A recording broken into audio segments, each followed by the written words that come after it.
Well, good morning, good evening, good afternoon, whatever time it is as you're looking at this video. We're now going to look at Enterprise Information Security Policy. What a great topic. So what you've done is you've decided you're a Mozart. You're one of these people that can compose beautiful music or beautiful policy in your head. And so what you're going to do is just write it all down. You're going to look at a particular enterprise and be able to provide policy around that enterprise all within one document. It's very ambitious. It's typically reflective of a very mature company that has had a security and privacy office for some time. Typically you don't do this right out the gate, but sometimes you can. Again, you might be a Mozart.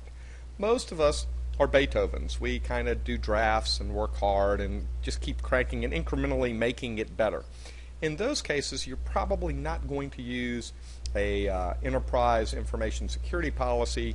You're going to use either an issue or a technical policy to address those components. But let's talk about enterprise information security policy now. So in this case, we're going to set a strategic direction, scope, and tone for the entire organization, assign out those responsibilities, and then guide the delivery or development of that policy as it supports your entire program. And remember, policy is going to be one of those key arms within that CNSS model.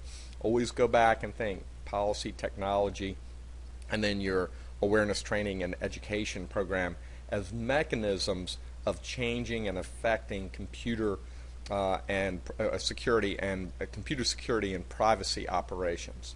All right, so an EISP, Enterprise Information Security Policy, should address these kinds of topics. So you're going to provide an overview of that kind of corporate philosophy on security and how it relates to what you're doing, and that's going to be very different. It's based on the culture that you have within that particular company. So if you're working in a financials market, you know, the integrity of the data, the confidentiality of the data is going to be absolutely critical. If you're working at a technology startup, it may not be. It may not be at all. If you're working at a place like Dropbox, which routinely sells the data that subscribers put in there, that confidentiality and integrity is not going to be important, but availability will be.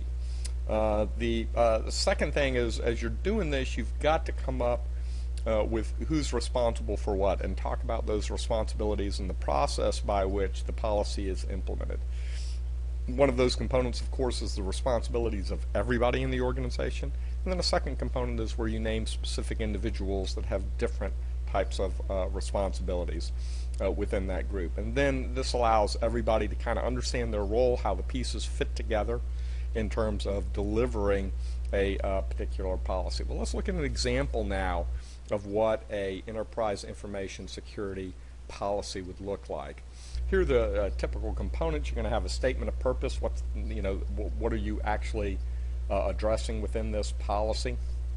Talk about the different elements that compose that. Of course, take a big idea, break it down into some smaller parts, and then you can address each of those smaller parts.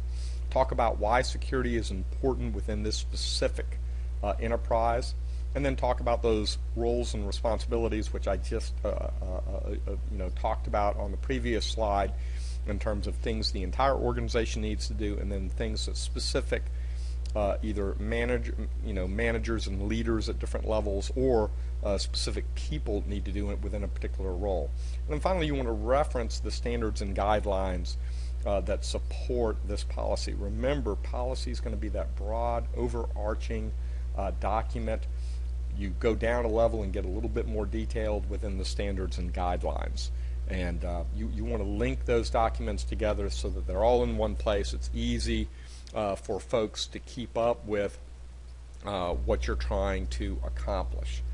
All right, we'll look at that. That covers enterprise security information policy. Remember, what you're trying to do is write an overarching document that covers the entire enterprise. It's difficult to do. It's reflective of mature organizations. Typically you don't start out this way unless you're a Mozart. If you can compose an entire symphony in your head, you probably can compose an entire computer security program in your head. And then you can write this. What more typically happens is folks start out with issue-specific security policy, and then after you've built up a number of those specific information policies, you combine them into an enterprise specific policy. And if you look within our organization, within the University System of Georgia, that's exactly what we did. The security office at the system level was started in 2008. The first 3 or 4 years of the life of that organization, a number of critical information specific security policies were issued, and then starting in 2012 and early 2013 we combined those into an enterprise information security policy we call the IT Handbook, and in particular chapters 5 and 6 of that document address security in chapter 5 and risk management in chapter 6. Alright, this concludes this short video. Next video we'll continue this topic, this exciting topic of policy, and we'll look at issue specific security policies, where you might begin.